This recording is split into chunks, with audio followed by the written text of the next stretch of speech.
watching a little bit of television last night and actually this morning, and there was a thing called The Gospel of John, and it was on Netflix, and I was watching the whole thing. So as I was waking up, I heard Jesus say these words, "My sheep hear my voice." And I thought, there's a title for this painting.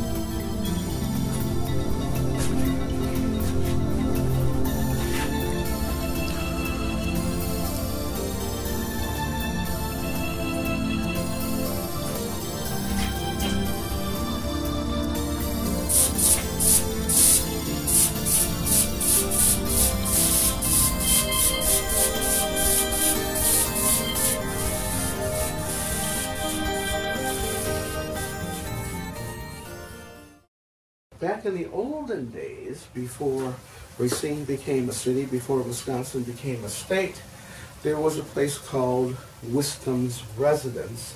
And on Wisdom's Residence, he had that very cool house that everybody knows, but he also had an old barn.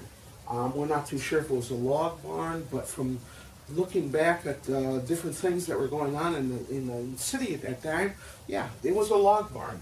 And chances are, instead of the chrome sheep that are out in front of Wisdom, there were real sheep and rams. So that's why I have sheep and rams. So I'm going to take off the backing strip on this. This is what is called a frisket. And I'm airbrushing, putting all the colors in.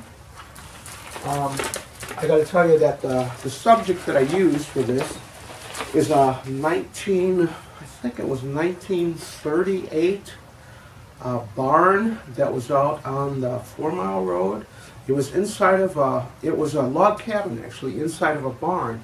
So when they started tearing down the barn, a bunch of us Racine historians said, wait a minute, you got to save that cabin. That might be the oldest one. And the records go back to 1838, which means that this building was the oldest remaining building in Racine. So there it is. That's the oldest building in Racine. I'm going to be darkening out the sheep and the ram on here and a little bit of this stuff. And then there's broken glass down here. I've got to have a little bit something, a little bit artistic, right? But yeah, this is probably the oldest building in Racine. They figured it was 1838. There was some paperwork on that.